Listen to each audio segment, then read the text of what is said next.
사용해 뭐 꼴리 TV. 자, 대한민국 축구대표팀 홍명보호가 2026 피파 북중미 월드컵 본선에 참가하게 될 26명의 최종 명단을 발표했습니다. 먼저 간단히 좀 정리를 좀 해볼 텐데요.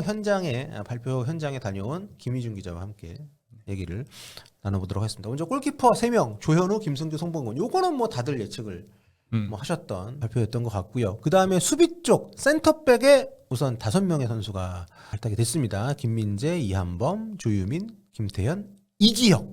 여기에 가장 큰 좀 이변이 있었어요. 이제 김주성 선수의 부상이 변수가 됐습니다. 그래서 결론적으로 김주성 선수는 이 부상으로 인해서 월드컵에 참가하지 못하는 상황이 됐고요. 그렇죠.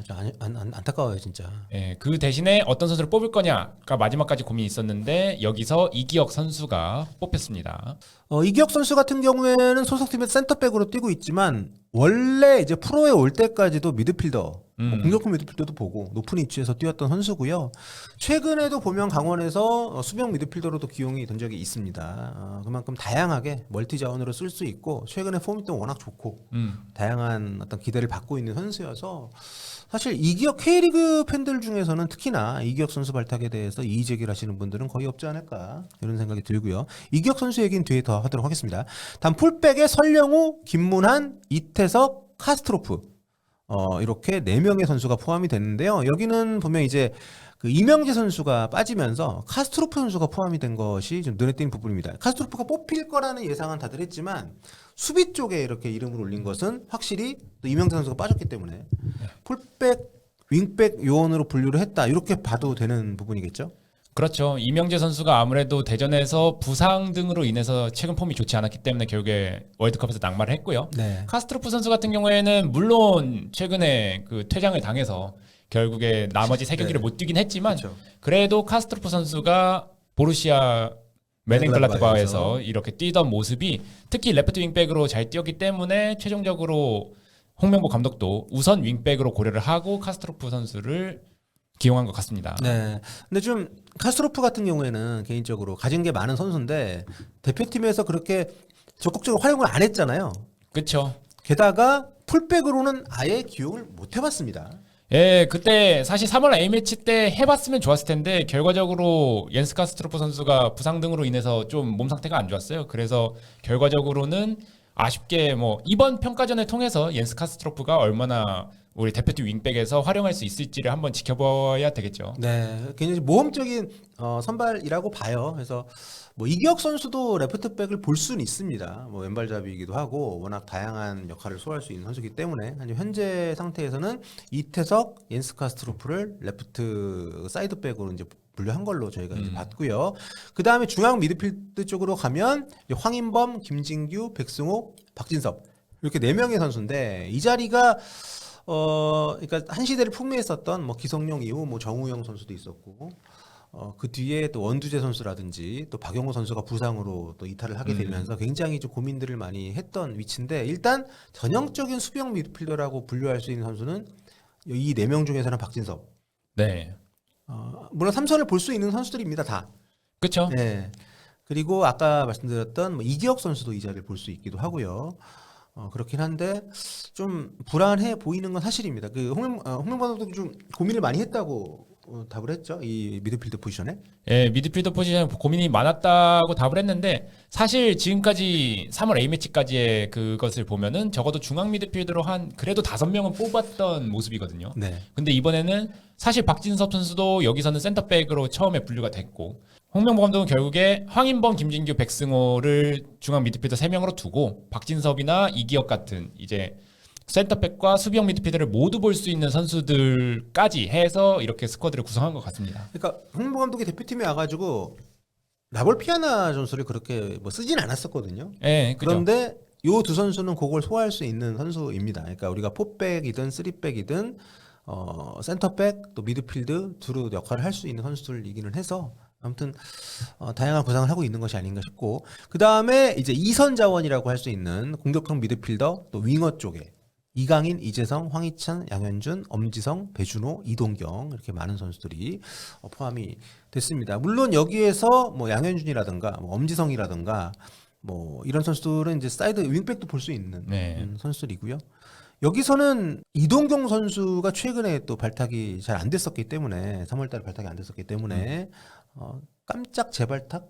예, 그렇게 네. 볼 수도 있을 것 같습니다. 아마 마지막까지 고민했던 선수 중에 한 명이 바로 이동경 선수가 아닐까 싶은데 최근 울산에서 워낙 폼이 좋기 때문에 뽑힌 것 같고 네. 그리고 황인범 선수의 몸 상태가 변수가 될 수 있었거든요. 왜냐면은 황인범 선수가 뽑히지 못한다면 뭐 홍현석 선수나 이런 선수를 고려를 했어야 됐기 때문에 하지만 황인범 선수는 홍명보 감독이 말한 대로 몸 상태가 현재 좋아지고 있는 대단히 좋아지고 있는 상태이기 때문에 결과적으로 홍현석 선수보다는 이동경 선수가 조금 더 대표팀의 이선에 도움을 줄 수 있다라고 해서 최종적으로 선정한 것 같습니다. 네, 황인범 선수는 몸은 괜찮답니다. 이제 경기 체력이 안 올라가지고 그렇지. 예, 걱정을 많이 안 하셔도 될 것 같고요.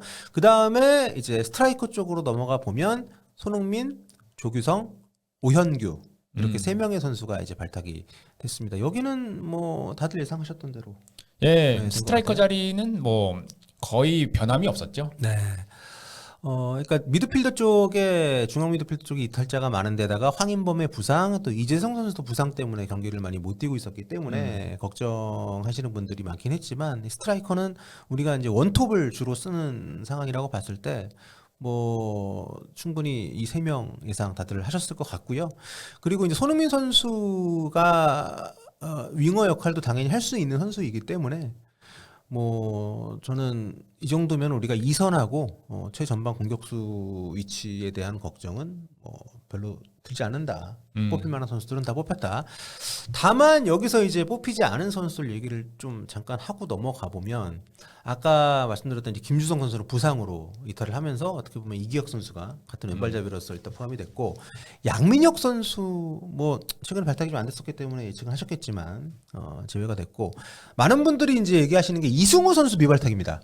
네, 이승우 선수 같은 경우에는 항상 월드컵 때마다 거론이 되는 것 같아요. 왜냐하면은 이 선수가 큰 경기에서 보여줬던 것들이 있기 때문에 이승우 선수를 보고 싶은 그런 축구 팬들이 많은 것 같은데 최근 전북에서도 폼이 좋았잖아요. 아 좋아요. 예. 예, 그렇기 때문에 더 기대가 있었을 것 같은데 사실 제 입장에서는 이승우 선수가 지금 뽑힌 이선 그러니까 공격형 미드필더나 윙어 자원들을 봤을 때 이 선수들 중에 누구를 빼고 이승우 선수를 넣을 것이냐 라고 하면 전 솔직히 고개가 갸웃해지거든요. 네. 저는 필요할 수도 있다고 보지만 어쨌든 홍명보 감독이 그동안 뽑아왔던 패턴을 봤을 때는 뭐 모르겠습니다. 몇 순위 정도나 뒤에 있었을지 좀 의문이 들긴 하고요. 다만 저는 이제 26명이잖아요. 우리가 이제 월드컵 뭐 5경기 최대 치른다고 봤을 때 26명이면 사실 선수층이 꽤 좀 많이 데려가는 거잖아요. 코로나 거치면서 늘어난 거잖아요. 예, 예. 그래서 확실하게 후반에 그 경기장의 공기를 바꿔줄 수 있는 아니면 단 한 번의 찬스를 만들어줄 수 있는 이런 슈퍼 서브 조커 선수 크랙 좀 필요하다고 보면 이승우 선수가 제격이긴 하거든요. 아, 그건 그렇죠. 네, 이 선수는 뭐 대표팀에서도 그렇고 수석팀에서도 그렇고 확실하게 다른 누구와도 닮지 않고 다른 누구의 예상도 좀 허를 찌를 수 있는 그런 유형의 선수여서 한 자리 정도는 충분히 맡겨도 되지 않나라는 생각은 했지만 어쨌든 감독의 선택은 아니었고요. 자, 그래서 이렇게 뽑힌 선수가 26명인데요. K리거가 6명이죠? 네, K리그 K리그가 6명, 해외파가 20명 이렇게 됐습니다. 6명이고 여기에다가 이제 훈련 멤버가 3명이 추가가 됐습니다. K리그에서 뛰고 있는 강상윤, 조이제, 전북에서 뛰고 있는 네. 이 두 선수가 이제 훈련 멤버로 갑니다. 그리고 이제 FC 서울의 윤기욱 선수, 골키퍼 이렇게 3명의 선수가 훈련 멤버로 가서 지난 대회 때 오영규 선수 같은 역할 이제 하게 될 거고요. 그래서 이렇게 소집이 된 26명 가운데 K리거 6명하고 훈련 멤버 3명하고 챔피언십에서 이제 들어와서 지금 한국에 들어와 있는 배준호, 엄지성, 백승호. 네. 예, 이렇게 12명 정도가 당장 내일 모레입니다. 18일 오후에 이제 월요일에 솔트레이크로 일진 출발을 하게 됩니다. 그래서 굉장히 일찍 이제 장기 합숙 시작을 하는 거예요. 5월 18일부터 우리 첫 경기가 6월 12일이니까 그렇죠. 굉장히 긴 해외 합숙을 하는 거라서 여기에 참 선수들이 잘 버텨줬으면 좋겠다는 생각이 좀 들고요. 한국에 들어와 있는 황인범 선수는 이날 안 나갑니다. 안 나가는군요. 네, 황인범 선수는 아마도 그 24일에 해외파 선수들이 다 합류하는 네. 한국 시간 25일인데 아무튼 요때 합류를 하는 것 같습니다. 그 전까지는 휴식을 취하고 이제 가는 것 같고요. 그러니까 조기 소집이라는 것이 피파에서 허용하는 것보다 일찍 소집이 되는 거잖아요. 네네. 이제 KFA 소속 선수들 같은 경우 혹은 리그 일정이 다 끝난 팀 소속 선수 같은 경우는 뭐 양해가 돼서 이제 미리 데려가는 거지만 그렇지 않은 선수 같은 경우는 그렇지 않기 때문에 아무튼 그렇고요. 자, 그래서 깜짝 발탁된 선수 이기혁 선수 얘기를 좀 더 해보도록 하겠습니다. 2000년 7월 7생 생일을 미국에서 보냈으면 좋겠네요. 아, 그렇죠. 그러면 우리가 꽤 많이 뭐 올라갔다는 얘기니까. 왼발잡이 멀티 수비수입니다. 2021년에 수원FC에서 데뷔를 했고요. 지금 강원에서 뛰고 있는데 굉장히 올 시즌 평가가 좋죠. 예, 올 네. 시즌 강원 포백에서 강투지와 함께 센터백을 보는 경우가 많고요. 물론 말씀하신 대로 수비형 미드필더로 뛴 적도 있습니다. 네, 당장 지난주입니다. 13라운드 광주전에서 수비형 미드필더로 나와가지고 이제 플레이를 했었고요. 스피드도 있고 뭐 신장이 높은 그렇게 큰 선수는 아닙니다만 축구 지능이 좋은 선수로 평가를 할 수 있는 선수고요.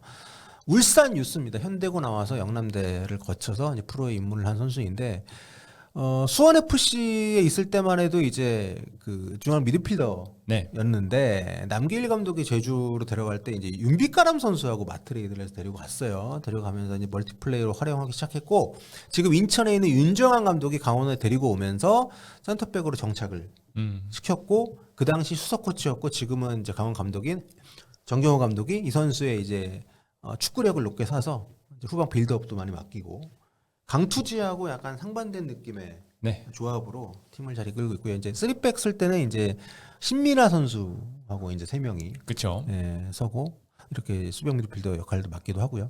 국대 발탁이 처음은 아니죠? 네, 첫 발탁은 벤투 감독 시절에 있었습니다. 네. 2022년 7월에 있었던 동아시안컵에서 발탁이 됐고요. 24일에 홍콩전을 통해서 데뷔를 했는데 이게 아직까지는 유일한 이기혁 선수의 A매치 기록입니다. 4년 됐어요. A매치 데뷔한 지 4년 됐는데 그들이 한 경기도 못 뛰었다.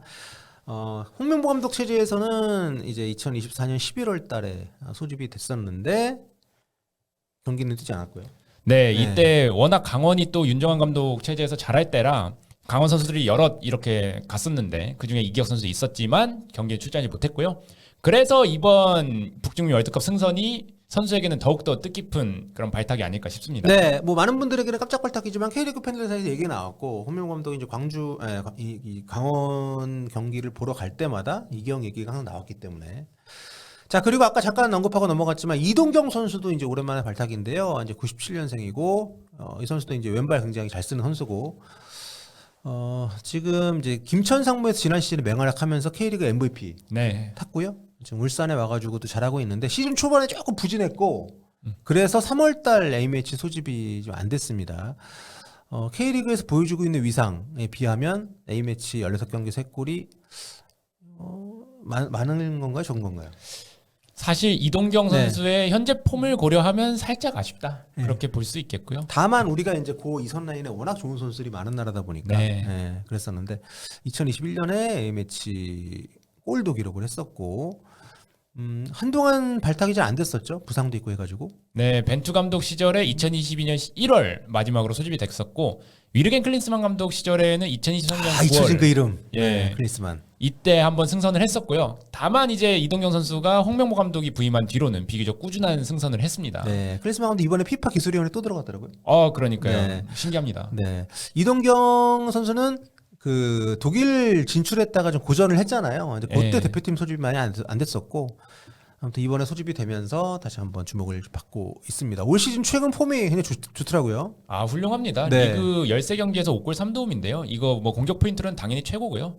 야고랑 말컹이 활약을 하고 있어서 그렇지 이동경 선수도 대단한 활약을 해주고 있다고 보면 되고 네. 최근 부천전과 제주전에서 또 연속골을 넣었고 특히 제주전에서는 보야니치가 정말 좋은 호흡 보여주면서 자신이 왜 국가대표에 뽑힐만 한지를 증명을 한 것 같습니다. 최근 6경기 4골입니다. 네, 폼이 워낙 좋기 때문에 뭐 어떻게 보면은 이승우 선수하고도 경쟁자였을 수 있네요. 이승우 선수를 만약에 홍명보 감독이 후보자로 생각을 했었다고 하면 자 이번에 손흥민 선수와 김승규 선수는 역대 4번째 월드컵입니다. 이번에 어제 그 일본의 나가토모 선수 우는 영상이 굉장히 화제가 됐죠.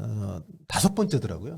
예, 그게 아시아 선수로서는 최초라고 하는데 네. 나가토모 같은 경우에는 이제 월드컵 출전을 해서 가는 게 아니라 모리아스 감독이 플레잉 코치 혹은 선수단의 기강을 잡아주는 정신적 지주 역할로 해서 데려가는 것에 가깝고, 이번에 네 번째 월드컵을 참가하게 될 손흥민 선수나 김승규 선수는 상대적으로 이제 주전으로서 참가할 확률이 높죠. 네, 그렇죠. 홍명보, 황선홍, 이훈재에 이어 네 번째랍니다. 네 번째 월드컵 본선 출전하는 선수의 탄생은. 아무튼 이 두 노장 선수들의 손흥민 선수한테 노장이란 말을 붙이는 게 저는 아직도 낯설어요. 워낙 어릴 때부터 봤기 때문에. 아무튼 우리 선수들 잘 좀 준비해서 좋은 성과를 냈으면 좋겠다는 생각이 들고요. 해외 장기 합숙이라는 게 이게 참 사람 짐 빼는 일이거든요. 그렇죠. 네. 그러다 보니까 뭐 대표팀에서도 되게 신경을 많이 쓰는 것 같아요. 네. 협회에서도 최대한 뭐 대표 선수들의 가족들도 함께 이렇게 초청을 해서 최대한 시간을 가진다든가 이런 플랜을 준비 중이긴 한데, 네. 근데 사실 국내에서 좀 편안한 마음으로 하는 것과 해외 고지대에서 그렇게 하는 것은 아무래도 다를 거기 때문에 네. 대표팀 선수들의 그런 어떤 몸 상태를 적응시키는 것도 중요하겠지만, 그보다 중요한 것은 선수들의 멘탈 케어를 좀 얼마나 잘해주느냐. 네. 이게 월드컵 승패를 또 가를 하나의 요인이 될 거라고 저는 예상합니다. 네, 특히 이제 유럽 선수들은 한 시즌 끝나고 많이 지쳐 있는 상황이잖아요. 물론 챔피언십 선수들 일정이 좀 일찍 끝나서 한국 들어와서 그래도 리프레시를 했다고는 합니다만 결정이 됐으니까 잘 준비를 했으면 좋겠고요. 우리 대표팀은 지금 현재 두 번의 평가전이 예정이 돼 있죠. 네, 5월 31일에 트리니다드 토바고와 예정이 돼 있고 6월 4일에 엘살바도르와 경기를 치릅니다. 네, 이게 이제 한국 시간으로는 트리니다드 토바고전이 6월 1일 월요일 아침 10시고요. 또 엘살바도르전은 4일 목요일 아침 8시에 진행이 됩니다. 요 두 경기 하고 이제 한 일주일 쉬고 이제 우리 첫 경기 그렇죠. 체코전 하게 되는데, 체코는 좀 늦게 건너와요. 예, 31일에 네. 코소보전이 이게 출정식입니다. 네. 출정식이라서 그때까지는 체코에 있다가 우리보다 2주 늦게 오는 거예요. 예, 맞습니다. 네. 근데 이게 무슨 뒤늦게 본선행에 합류가 되면서 베이스 캠프를 늦게 뭐 이런 얘기를 하는데, 뭐 그것도 이유가 있겠지만 어쨌든 여기는 다 유럽 선수니까 피파 그 규정에 맞춰가지고 24, 25일 소집을 해야 되는 상황이다 보니까 이렇게 좀 된 건데, 과연 우리가 이렇게 일찍부터 좀 서둘러서 고지대 적응한다고 이렇게 장기 합숙을 하는 게 성과가 있었는지 여부가 이제 첫 경기 체코도 나오겠죠. 체코는 우리보다 훨씬 데뷔를 짧게 하고 오는 거니까. 예, 네. 그러니까 이 체코전에 월드컵 여정에 향방이 달려있다고 해도 과언이 아닙니다. 왜냐하면 한국이 확실히 고지대 적응에 있어서 컨디션이 체코보다 좋을 게 자명하기 때문에 네. 이 첫 경기를 잡느냐 마느냐, 이게 홍명보의 가장 중요한 과제라고 할 수 있겠습니다. 32강이 목표라고 했다는 것 때문에 또 말이 많은데, 사실 32강 무조건 가야죠. 예, 네. 뭐 그거는 아마 1차적 목표다라는 말을 잘못한 게 아닌가라고 싶습니다. 오늘 기자회견에서 그래서 그런 말을 했고요. 32강을 단순히 진출한 게 아니라 조 1위나 조 2위로 진출하는 게 목표다. 그렇죠. 예. 저는 조 1위로 갈 거라고 생각하지만 조 2위가 대진으로는 더 좋은 것 같은데. 그렇게 되면은 32강에서 LA, 16강에서 휴스턴 가거든요. 네. 이 두 도시는 또 한인들이 워낙 많은 도시이기 때문에 그런 일종의 그런 한인들의 응원도 받을 수 있는 기회가 되지 않을까 싶습니다. 네. 자, 아무튼 뭐 최종 명단 발표가 이렇게까지 관심을 덜 받고 미디어나 아니면 팬들 사이에서 야 누가 들어가야 돼 누가 안, 이런 거 자체가 논의가 없었던 시기가 또 있었나 싶을 만큼 대중의 냉소 속에서 월드컵을 준비하고 있는 선수들인데, 자 그래도 선수들은 응원합시다 여러분. 네, 또 좋은 모습, 또 우리에게 좋은 추억을 남겨줬으면 하는 마음을 갖고 오늘 최종 명단 분석을 간단히 해봤습니다.